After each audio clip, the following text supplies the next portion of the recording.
नमस्कार दोस्तों, आप सभी का स्वागत है आपका अपने YouTube channel study today with Viplav में।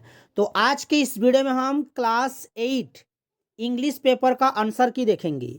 आज 20 दिसंबर को आप लोगों का क्लास 8 इंग्लिश का हाफ ईयरली एग्ज़ाम हो गया। ठीक है, इंग्लिश पेपर का हाफ ईयरली एग्ज़ाम हो गया। देख सकते हो हाफ ईयरली एग्ज़ाम यानी कि SA1 का एग्ज़ाम हुआ सेशन 2025-26 का। आज की इस वीडियो में हम क्लास इंग्लिश पेपर का आंसर की देखेंगे। आप लोग अपना अपना आंसर मिला लीजिए और लास्ट में कमेंट करके सभी को बताना है किसका कितना सही हुआ है। ठीक है, तो चलिए वीडियो को स्टार्ट करते हैं। वीडियो को लास्ट तक देखना, लाइक कर देना, सभी दोस्तों में शेयर कर देना। ठीक है, और चैनल में अगर पहली बार आए हो तो चैनल को सब्सक्राइब कर लेना। तो चलिए, हमारे चैनल से अधिकतर सवाल एग्जाम पेपर में छपा हुआ है। ठीक है, जितने भी सवाल मैंने आप लोगों को बताया था अधिकतर सवाल एग्जाम पेपर में छपा है। ठीक है, चलिए स्टार्ट करते हैं। आप लोग मिला लीजिएगा। सबसे पहले तो MCQ टाइप के सवाल पूछा गया है। 9 सवाल, 18 मार्क्स आप लोगों को मिलेगा 9 सवाल से। ठीक है, 2-2 मार्क्स का सवाल है। ये जो पोएम दिया हुआ है ना, ये पोएम डेफोडिल्स, पोएम का नाम है डेफोडिल्स। ठीक है, उस कविता से ये पोएम जो है यहाँ पर देख सकते हो डेफोडिल्स पोएम है। यहाँ से सवाल पूछा गया है। पहला सवाल देखिए किस प्रकार का है कि what is the title of the poem. Poem का टाइटल क्या है। यहाँ पर डेजी है, डालिया है, स्टार्स है, डेफोडिल्स है। ये जो पोएम है, फर्स्ट लाइन देखो, I wander lonely as a cloud. ये जो लाइन है ये आपका डेफोडिल्स है। पोएम का नाम है डेफोडिल्स, तो यहाँ पर डेफोडिल्स हो जाएगा ऑप्शन नंबर डी। ठीक है, कविता का नाम है डेफोडिल्स। नेक्स्ट सवाल, who is the author of the poem, यानी कि पोएम का जो ऑथर है यानी कि लेखक का नाम, तो विलियम वर्ड्सवर्थ। ठीक है, ऑप्शन नंबर सी इस क्वेश्चन का सही उत्तर हो जाएगा। ठीक है, आप लोग अपना अपना आंसर मिला लीजिए किसका कितना सही हुआ है कितना गलत हुआ है। नेक्स्ट सवाल, with what does the poet compare the daffodils, the sun, moon, stars, earth. तो यहाँ पर द स्टार्स हो जाएगा, द स्टार्स ऑप्शन सी सही होगा। नेक्स्ट सवाल है कि the colour of the daffodils is, daffodil का कलर क्या था, तो गोल्डन था, गोल्डन। यहाँ पर ऑप्शन में गोल्डन नहीं है। ठीक है, ऑप्शन में गोल्डन होना चाहिए था, यहाँ पर ऑप्शन में नहीं है, गोल्डन होगा। नेक्स्ट है कि who wandered lonely as a cloud, a girl, the poet, animal, a word. तो द पोएट हो जाएगा ऑप्शन बी सही उत्तर। नेक्स्ट सवाल है कि where does the poet see the daffodils, कवि को डेफोडिल्स कहाँ दिखाई दिए। तो कवि को डेफोडिल्स जो है ना झील के किनारे पेड़ के नीचे दिखाई दिए। ठीक है, तो यहाँ पर देख सकते हो बिसाइड द लेक लिखा हुआ, बिसाइड द लेक झील के किनारे, तो ऑप्शन सी करेक्ट आंसर हो जाएगा। नेक्स्ट सवाल है कि what is the similar word of cloud, cloud का सिमिलर वर्ड कौन सा होगा, रेन होगा, हेज होगा, मड होगा या फिर सोयल होगा। तो यहाँ पर हेज हो जाएगा, हेज हो जाएगा ऑप्शन नंबर बी। नेक्स्ट सवाल है कि what is the opposite word of lonely, lonely का ऑपोजिट वर्ड इनमें से कौन सा होगा, तो कॉम्पेनियन हो जाएगा ऑप्शन नंबर ए। नेक्स्ट सवाल है कि which 2 words rhymes in the last 2 lines of the first stanza, first stanza का जो 2 लाइन्स है उसका राइमिंग वर्ड्स आप लोगों को बताना है। तो यहाँ पर देखिए लास्ट में जो 2 लाइन है फर्स्ट स्टैंजा का, जो लास्ट 2 लाइन है देख सकते हो ट्रीज ब्रिज है, तो ये राइमिंग वर्ड हो जाएगा ट्रीज ब्रिज। तो ऑप्शन बी इस क्वेश्चन का सही उत्तर हो जाएगा। तो ये 9 ऑब्जेक्टिव सवाल था। ठीक है, किसका कितना सही हुआ है कमेंट्स करके जरूर बताना। चलिए अब चलते हैं आगे की ओर। चलिए सब्जेक्टिव सवाल की ओर आगे बढ़ते हैं। क्वेश्चन नंबर 10 कि who is the author of the नई फ्रेंड्स, नई फ्रेंड्स का जो ऑथर है यानी कि लेखक है उनका नाम क्या है, तो प्रेमचंद होगा। अगर आप प्रेमचंद लिखे हो तो आपका बिल्कुल सही होगा। नेक्स्ट सवाल है कि who will meet again on the great judgement day, तो 11 का द चाइल्ड हो जाएगा, द चाइल्ड। यहाँ पर आपको लिखना है हु की जगह द चाइल्ड होगा और बाकी सेम लाइन रहेगा, will meet again on the great judgement day. Next सवाल है कि which tribe did Kali belong to, तो यहाँ पर आपका आंसर हो जाएगा काली बिलोंग्ड टू इरूला। ठीक है,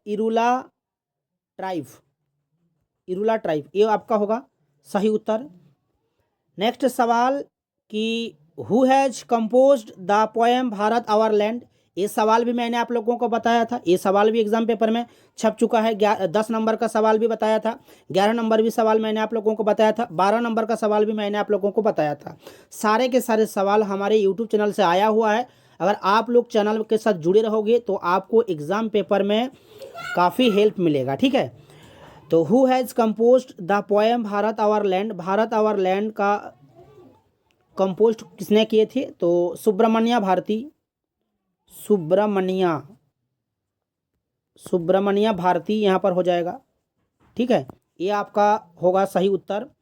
नेक्स्ट सवाल है कि what had Kali brought for lunch. तो लंच के लिए काली ने क्या खरीदा था? What had Kali brought for lunch, तो टर्माइट्स हो जाएगा, टर्माइट्स, ठीक है। आपको लिखना है Kali had brought termites from lunch, ये आपको लिखना है। 15 नंबर का सवाल है कि in which year the line of control was formed. तो ये सवाल मैंने आप लोगों को वीडियो में नहीं बताया था, बाकी 10 से लेकर 14 तक सारे के सारे सवाल बताया था और सभी सवाल एग्जाम पेपर में छप चुका है, ठीक है। तो यहाँ इसका जो सही उत्तर होगा 1972 हो जाएगा, ठीक है। चलिए 16 नंबर के सवाल को देख लेते हैं, ये भी देख लीजिए, चेक कर लीजिए। देयर न्यू हाउस डैश, यहाँ पर प्रोनाउंस जो दिया हुआ है रिलेटिव प्रोनाउन, यहाँ पर दैट भी है, व्हिच भी है। They bought quite cheaply does need some repair. तो यहाँ पर हो जाएगा आपका ऑप्शन में है दैट और व्हिच है, तो यहाँ पर व्हिच हो जाएगा, ठीक है। अगर आप एग्जाम पेपर में व्हिच लिखे हो तो आपका आंसर बिल्कुल सही होगा। नेक्स्ट सवाल है कि the Sharma family dash who या whom live next door to them have volunteer to lend their tools. तो यहाँ पर आपका हु हो जाएगा, अगर आप हु लिखे हो तो आपका बिल्कुल सही होगा, ठीक है। तो ये 2 सवाल हो गया 16 नंबर का। देखिए 17 नंबर का सवाल, चलिए आगे बढ़ते हैं। सेक्शन सी को देखिए, सेक्शन सी में 17 नंबर का जो सवाल है, ये सवाल मैंने कल के वीडियो में बताया था आप लोगों को, कल के वीडियो में ये सवाल डाला हुआ था। मैंने बताया था कि ये सवाल एग्जाम पेपर में आ सकता है, देख सकते हो। टेंस से, प्रेजेंट परफेक्ट कंटीन्यूअस टेंस से सवाल पूछा गया है और ये सवाल कल के वीडियो में मैंने आप लोगों को बता दिया था कि ये सवाल एग्जाम के लिए वेरी वेरी इंपॉर्टेंट है, ये एग्जाम पेपर में आ सकता है, देख सकते हो आ गया है। हमारे चैनल के साथ जितने भी बच्चे जुड़ जाएंगे आप लोगों को एग्जाम पेपर में काफ़ी हेल्प मिलेगा, ठीक है। देख सकते हो प्रेजेंट परफेक्ट कंटीन्यूअस टेंस का जो यहाँ पर सवाल पूछा गया है, एक एक करके सभी के आंसर को बता देता हूँ, आप लोग देख लीजिए। प्रेजेंट परफेक्ट कंटीन्यूअस का जो फार्मूला है, जो स्ट्रक्चर है, subject plus has have plus been plus V4, उसके बाद सीन्स फॉर टाइम, ये आपको यूज करना है, ठीक है, ये आपको यूज करना है। चलिए देखते हैं इसका आंसर क्या होगा। सी डैश वर्क हार फॉर 5 ईयर्स। तो सी के साथ क्या होगा, सी के साथ हो जाएगा आपका हैज बीन, आपका हैज बीन हो जाएगा और वर्ब यहाँ पर दिया हुआ है वर्क, तो यहाँ पर वर्किंग हो जाएगा, ये आपका आंसर होगा, ठीक है, हैज बीन वर्किंग। नेक्स्ट सवाल में क्या पूछा है कि I dash study all day.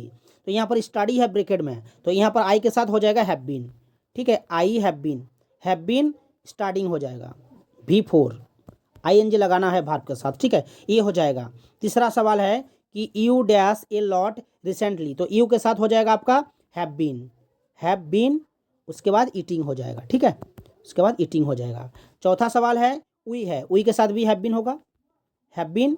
Play है, लिव है तो लिविंग हो जाएगा, ठीक है, हैव बीन लिविंग हो जाएगा।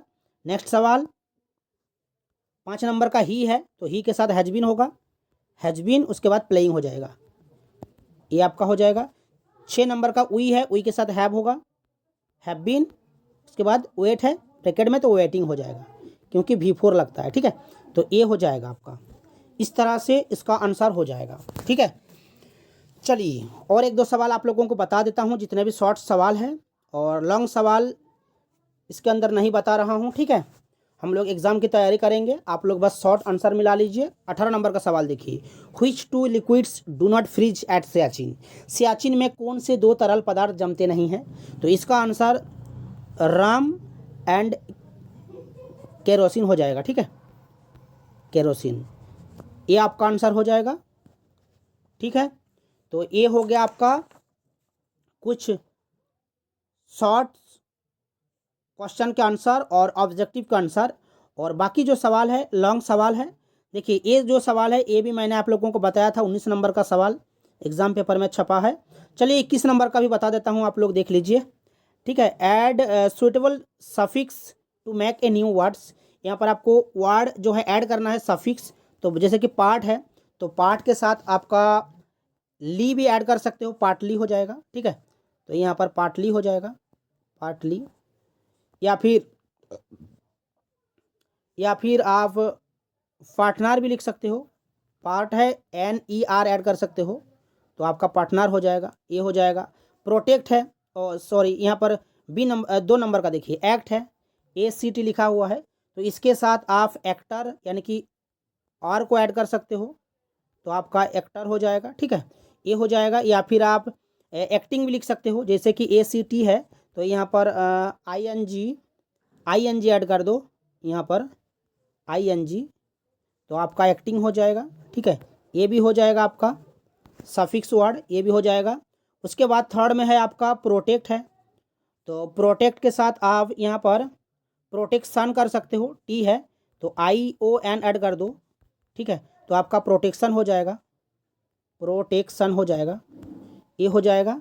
या फिर आप प्रोटेक्टर भी लिख सकते हो, प्रोटेक्टर PROTECTOR, यानी कि OR यहाँ पर ऐड कर सकते हो, OR। ठीक है, तो ये हो जाएगा। इस तरह से जो है सफिक्स वर्ड को आप यहाँ पर ऐड करके न्यू वर्ड्स बना सकते हो। उसके बाद लॉन्ग क्वेश्चन दिया हुआ है कुछ। ठीक है, ये सवाल मैंने आप लोगों को बताया था, 24 नंबर का सवाल एग्जाम पेपर में आया हुआ, देख सकते हो। चलिए आगे की तैयारी करते हैं। आगे जो आप लोगों का एग्ज़ाम होगा वो हिंदी का होगा। ठीक है, हिंदी का पेपर है और साइंस का पेपर है, उसके लिए तैयारी करते हैं। वीडियो अपलोड हो जाएगा, आप लोग बस चैनल के साथ जुड़े रहिएगा और वीडियो को लाइक कर दीजिएगा, सभी दोस्तों में शेयर कर दीजिएगा। ठीक है, तो चलिए मिलते हैं नेक्स्ट अपडेट में।